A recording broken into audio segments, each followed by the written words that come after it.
It was a rainy afternoon, and the streets of the city buzzed with the usual chaos. A sleek, black limousine pulled up to the curb, the door swinging open for a young woman to step out. Dressed in a designer outfit, her heels clicking on the pavement, she was the picture of wealth and privilege. But the next moment, she did something that would change her life forever. As she got into a yellow taxi, she couldn't help but mock the driver for his outdated car. "How can you even make a living driving something like this?" she sneered. What she didn't know was that this taxi driver was someone she would never forget. The young woman, Clara Reynolds, was no stranger to luxury. Growing up in one of the wealthiest families in the city, she had always been surrounded by expensive cars, designer clothes, and lavish vacations. She was used to the finer things in life, and her sense of entitlement often came across in her interactions with others. Clara had been on her way to a high-end shopping district, planning to splurge on the latest collection from her favorite fashion brand. But the rain had started pouring just as her private chauffeur had called in sick, leaving her to hail a taxi. "I'll just have to make do with this," she muttered to herself, eyeing the yellow cab that pulled up beside her.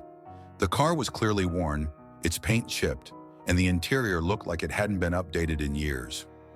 Sighing dramatically, Clara climbed into the back seat, rolling down her window slightly to let in the cool, wet breeze. She didn't give the driver much of a glance. Her eyes immediately focused on her phone as she checked the latest Instagram updates from her friends. Meanwhile, the driver, a middle-aged man named Robert Thomas, adjusted his rearview mirror before pulling into traffic. He had the calm, weathered demeanor of someone who had been driving for years, making his living on the road, one ride at a time.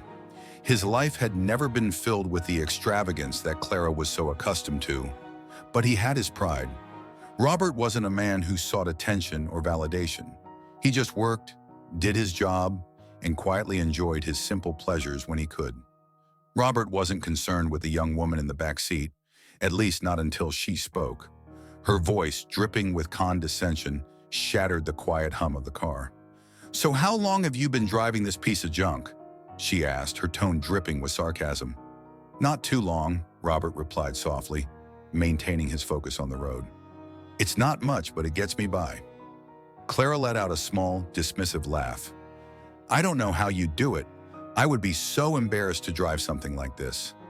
Don't you wish you could afford something better?" She didn't wait for a response, continuing her tirade as the rain started to pound harder on the roof of the taxi. Her judgmental comments continued, each one more cutting than the last, as she casually scrolled through her phone, unaware of how deeply her words were affecting Robert. What Clara didn't realize as she made her cruel assumptions about the man behind the wheel was that this ride would lead her down a path she could never have imagined. And by the time she learned the truth, it would be far too late for her to take back what she had said. As the taxi snaked through the busy streets, Clara continued her mockery, oblivious to the growing tension in the air. The rain had picked up, blurring the view through the windows, and yet Clara seemed completely detached from everything around her. She checked her reflection in the side mirror, straightening her hair and adjusting her makeup, as if the world outside had no relevance. Robert, on the other hand, was becoming more aware of the weight of her words. He didn't let on, keeping his eyes on the road, his hands steady on the wheel. But deep inside, he was hurt. Hurt not because she was wealthy and privileged, he had seen plenty of people like her before, but because of the way she spoke to him, the way she assumed that his life was somehow less valuable because he didn't have the same luxuries she did. Robert had worked hard for everything he had, and every day he reminded himself that he had dignity, even if others didn't see it. Clara's comments didn't stop. In fact, they seemed to grow more biting. "I bet you've never even been on a real vacation," she said, barely looking up from her phone. "I don't know how you can live like this. I mean, look at this cab. It's like something out of the 90s. Can you even afford to fix it?" Robert's grip tightened on the steering wheel, but he didn't answer. Instead, he kept his focus on the road, driving through the rain-soaked streets with practiced precision. The silence that followed her comment was thick, charged with tension. Clara, still oblivious to the growing discomfort in the car, finally glanced up, catching Robert's reflection in the rearview mirror for the first time. His face was hard to read, but his eyes, His eyes held something that made her pause for a moment. She couldn't quite place it, but there was a depth there, something beyond the facade of the worn-out driver. She didn't have time to dwell on it, as she had arrived at her destination, the upscale shopping district. The taxi came to a stop and Clara reached for her wallet, ready to pay. But as she glanced at Robert, a sudden, unexpected curiosity struck her.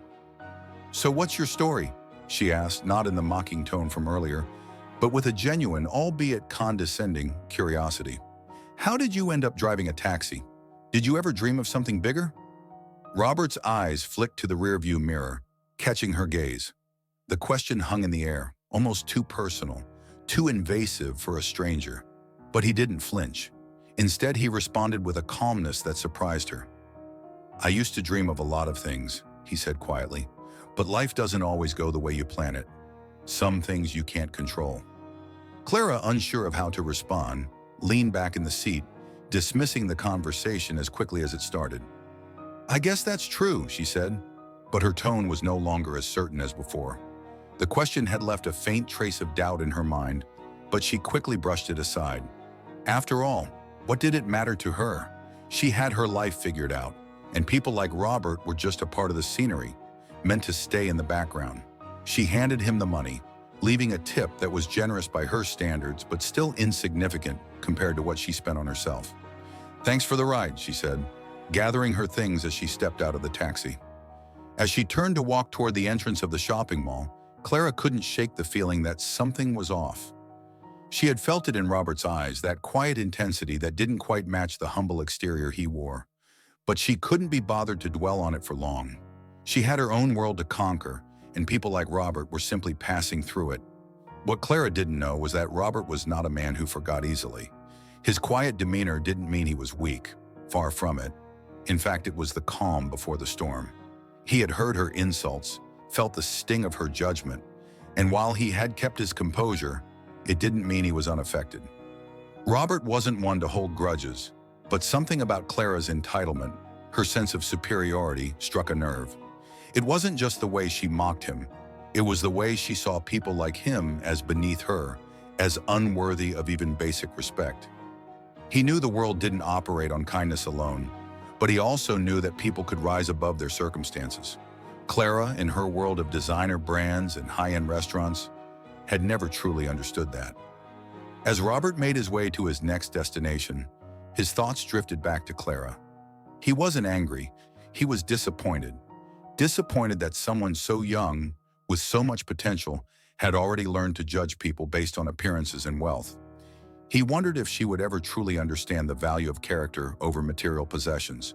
But fate has a way of bringing people together, sometimes in ways they least expect. It was a week later when Clara's world turned upside down. She had just finished a shopping spree, bags filled with the latest designer clothes and accessories, when she hailed another taxi to take her home. It had been a long day, and all she wanted was to retreat to the comfort of her luxurious apartment. The city was alive with energy, the streets teeming with people, but Clara was lost in her own little bubble, oblivious to anything or anyone beyond her world of privilege. The taxi pulled up, and to her surprise, Robert was behind the wheel once again. Her heart skipped a beat, not from excitement, but from the sudden, unexpected recognition. She quickly masked her reaction, but Robert had already seen her. His eyes met hers in the rearview mirror, and this time, there was no mistaking the look in his eyes. Clara's first instinct was to say something, to apologize perhaps, but the words didn't come. Instead, she climbed into the back seat, feeling a twinge of awkwardness that she couldn't shake off. The rain had returned, falling in heavy sheets, and for the first time in a long time, Clara felt a chill that wasn't just from the weather. The ride started in silence, the hum of the city outside the only sound between them. Clara's mind raced. She wanted to speak, but she didn't know how. What could she say? She had been rude, cruel even, the last time they had crossed paths, and now she was face to face with him again. The tension was palpable. Clara shifted uncomfortably in her seat, glancing out the window, trying to distract herself from the unease building inside her. She was used to control, to being in charge of every situation. But with Robert, something was different. She didn't have the upper hand, and it unsettled her. Finally, after what felt like an eternity, Clara spoke, her voice quieter than usual. I didn't mean what I said last time." Robert didn't respond immediately. His silence spoke volumes. He had heard the apology, but he wasn't interested in cheap words. He had learned long ago that apologies often come when it's too late to change anything. "I'm not sorry for what I said," Robert replied, his voice calm but firm. "But you will be." The rain hammered against the windshield in a relentless rhythm as Robert drove, his hands gripping the wheel with a quiet intensity that reflected the tension in the air. Clara sat in the back seat, her unease growing by the second. She hadn't expected this. She hadn't expected Robert to acknowledge her apology or to say what he had. "You will be," he'd said, and that simple statement sent a shiver down her spine. She looked out the window, trying to shake the feeling of discomfort that had settled deep in her chest. The city's lights blurred in the rain-soaked glass, but it was as if they were fading in the distance. Just like her sense of control, her world of certainty and entitlement. Clara hadn't truly realized how small her world had become until this moment. Until Robert, the quiet, humble taxi driver, had made her question everything. For the first time, Clara wasn't sure of herself. She wasn't sure of anything. The taxi took a sharp turn down a narrow street, away from the bustling center of the city. Clara's heart skipped as she glanced up at Robert, who hadn't spoken in minutes. His gaze was focused on the road, but there was something different in the way he carried himself now. His posture had changed, more solid, more assured. It was as though something had shifted in him, and for the first time, Clara felt a real sense of power emanating from him. She had seen that kind of confidence before, but it had always come from people like her, people who wore expensive suits and carried an air of authority. Never from someone like Robert. "Where are we going?" Clara asked, her voice betraying a hint of uncertainty. Robert didn't answer immediately. Instead, he took another turn, this time into an even quieter, dimly lit area of the city. The towering buildings gave way to smaller, older structures, their facades worn down by time. The streets were empty, and the silence was deafening. Clara's pulse quickened. Something wasn't right. "Robert," she called out, her voice tinged with apprehension. "What's going on? Where are we?"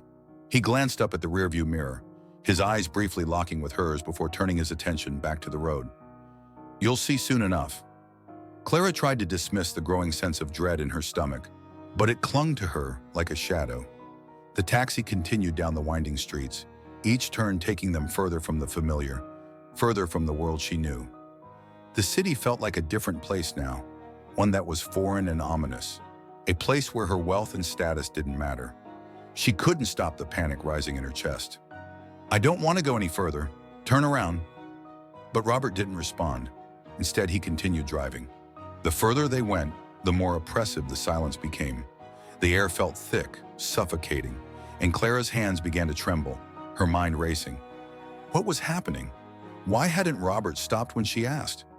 Why was he taking her to this strange place? The taxi came to a stop in front of an old abandoned warehouse. The exterior was covered in grime, its windows shattered, and the front doors were hanging off their hinges. It looked like a place that hadn't been touched in years. Clara's breath caught in her throat as the realization hit her. This was not a part of the city she knew. This wasn't a part of her world. "Get out," Robert said, his voice cold and devoid of emotion. Clara froze, her heart pounding in her chest. "What? What do you mean, get out?" "You heard me," Robert repeated. "Get out of the car." A wave of fear washed over Clara as she looked at him, trying to make sense of the situation. Was this some kind of prank? Was he going to rob her? She had seen the stories before, the ones where people got into the wrong cab and found themselves in dangerous situations. But Robert didn't seem like that kind of man. He hadn't seemed dangerous at all. Still, the fear clung to her, her mind clouded with confusion and uncertainty. "I said, get out." There was no mistaking the finality in his voice. He wasn't asking. He wasn't even giving her a choice. Clara scrambled to open the door, her hands shaking. She wasn't sure if she was more afraid of Robert or of what was coming next. But as she stepped out onto the rain-soaked pavement, she realized that she was completely alone in this unknown place. Robert didn't move. He didn't follow her. Instead, he sat silently in the car, his eyes staring straight ahead.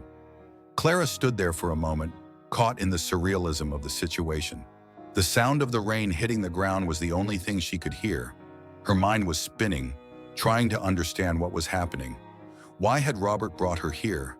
Was this the culmination of everything she had said to him? But then she heard it, a faint sound in the distance, footsteps echoing in the quiet. Clara turned, her breath catching in her throat. Out of the shadows emerged a figure, tall and imposing, his face obscured by the dim light. The figure walked slowly toward her, each step deliberate. Her heart skipped as she realized that the man wasn't alone. More figures began to materialize from the shadows, emerging one by one. Clara's pulse raced. She felt the hairs on the back of her neck stand up as the group surrounded her. Fear consumed her. She couldn't move. She couldn't speak. They were closing in, and she had no idea who they were or what they wanted. But then, the man at the front of the group stepped forward, revealing his face. Clara's breath caught as she recognized him. It was Robert. But this was not the same Robert she had met in the taxi. This man stood tall and confident, a different kind of power radiating from him. His clothes were no longer worn and humble. He was dressed in a sharp suit, his demeanor exuding authority. Clara's mind reeled. What is this? Who are you? Robert looked at her with a coldness she had never seen before. I'm exactly who you think I am. I'm the man you mocked, the man you judged because I wasn't good enough for your world. But the truth is, Clara, I'm far more than you could ever understand. Clara took a step back, her mind racing to process what was happening. I don't understand, she stammered. What do you mean? The figures around Robert moved aside, and Clara saw a door to the warehouse swing open. She had no choice but to follow, as if the pull of the situation was too strong to resist. Robert led her inside, his presence still overwhelming. As they walked through the dark, cavernous space, Clara's confusion deepened. She was standing in a place that looked nothing like the kind of world she was accustomed to, and yet it was clear that this was Robert's world, one she had never seen and never understood. Robert stopped in the center of the warehouse, his eyes meeting hers with a coldness that sent a shiver down her spine. You thought I was just a taxi driver, didn't you? He said. But that's not who I am. Not anymore. The truth was too much for Clara to absorb all at once. The man she had mocked, the man she had belittled, he was someone entirely different than she had ever imagined. And in that moment, she realized how wrong she had been, how dangerous her assumptions had been. But it was too late to take back her words, too late to undo the damage she had caused. And just like that, Clara's world, once filled with wealth and security, was shattered. Her eyes met Robert's, and she understood. She had made a grave mistake. The days following that night were a blur for Clara. She had returned to her apartment in a state of shock, unable to shake the image of Robert, the powerful, confident figure who had transformed before her eyes. What she had assumed to be a simple, insignificant interaction had turned into something far greater than she could have ever imagined. The person she had mocked, the man she had belittled, had revealed a world beyond her understanding, a world where power didn't come from money or status, but from something much deeper: self-respect, resilience, and the courage to be true to oneself. As Clara walked through the luxurious hallways of her building, she found herself staring at the polished floors and the marble walls, as if they had lost their former luster. The things that once filled her with pride now seemed shallow and empty. The expensive clothing, the designer shoes, the fine dining, none of it seemed to matter. She had been living in a bubble, disconnected from the reality that so many people around her lived. And Robert, the taxi driver, had been the catalyst for her awakening. Her friends and colleagues couldn't understand what had changed. Clara had always been the center of attention, the one who commanded the room with her confidence and wealth. But now she was quiet, reflective, almost unrecognizable to those who had once admired her. Her conversations had lost their usual sparkle, and her laughter felt hollow. She had begun to question everything: the life she had built, the people she surrounded herself with, and most importantly, herself. But Clara didn't know how to fix it. She didn't know where to begin. The guilt she carried for her treatment of Robert weighed on her like a heavy burden, and the realization that she had been so blind to her privilege and arrogance gnawed at her every moment. She had never considered the lives of people like Robert, the ones who worked tirelessly, day in and day out, without recognition, without fanfare. They weren't part of her world, and she hadn't cared enough to understand theirs. One afternoon, as Clara sat by her window overlooking the bustling city, she felt a strange impulse. Without thinking, she grabbed her coat and left her apartment, determined to find Robert. She needed to apologize, not just to him, but to herself as well. The drive to the old part of town was long and filled with self-doubt, but something inside her told her it was a journey she had to make. The streets blurred by the windows as she passed through the neighborhoods she once ignored. These were the places where people like Robert lived, the ones who didn't have the luxury of being ignorant to the world around them. When Clara arrived at the old warehouse, her heart pounded in her chest. The building looked as abandoned as before, and a knot formed in her stomach. She hadn't been sure what she expected, but she hadn't expected to feel this nervous. She took a deep breath and pushed open the heavy door. The warehouse smelled of dust and decay, the only sound the echo of her footsteps. And there he was. Robert stood in the center of the room, just as he had before.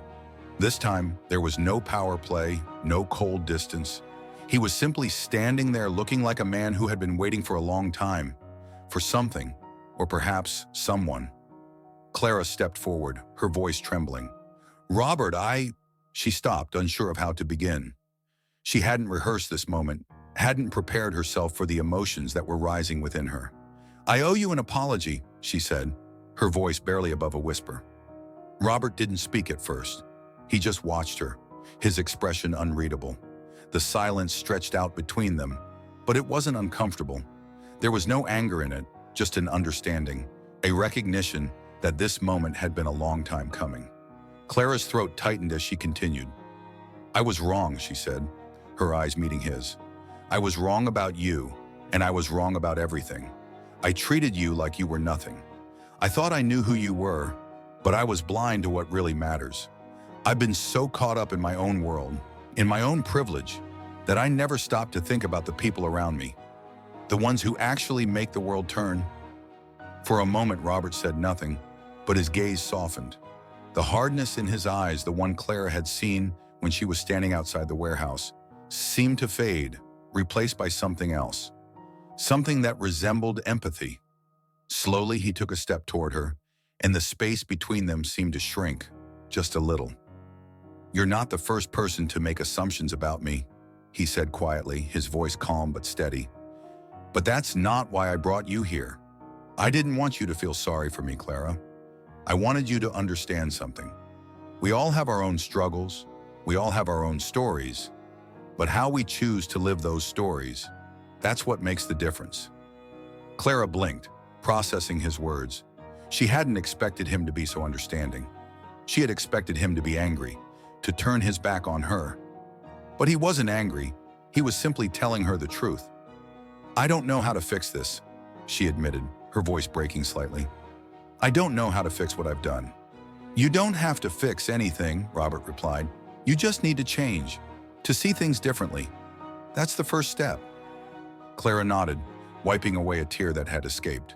She had spent so much time trying to control her world, trying to mold everything to her desires, that she had forgotten what truly mattered. Robert's words had struck her deeply, and she realized that she could no longer keep living the way she had. She had to change. Because as Robert had shown her, life wasn't about appearances or possessions. It was about who you were deep down. It was about kindness, humility, and respect for others. Over the next few months, Clara worked hard to rebuild her life. It wasn't an easy journey. There were many moments of self-doubt, moments when she wanted to retreat into the comfort of her old world. But she persisted, slowly but surely. She started volunteering at local shelters, spending time with people who had struggled in ways she could never imagine. She listened to their stories, stories of hardship, of resilience, of survival. And with each story, Clara found herself changing. She realized that the true value of a person was not in their wealth, their status, or the car they drove. It was in their capacity for empathy, for connection, for making the world a better place, one small step at a time. And slowly people began to notice. Clara's friends, the ones who had once admired her for her material success, began to see a new side of her. She wasn't the same person anymore. She wasn't perfect. She still had a lot to learn, but she was trying. And that, in itself, was a start. One afternoon, as Clara sat on a bench in the park, reflecting on her journey, she spotted Robert Waite, walking by. He had a different air about him now, too. The once quiet taxi driver was now someone who had made a lasting impact on her life. He smiled when he saw her, a knowing smile that spoke volumes. "Doing all right?" he asked, his voice warm but still steady. Clara smiled back, a genuine, heartfelt smile. "I think I'm finally on the right track." As they exchanged a few more words, Clara realized something profound.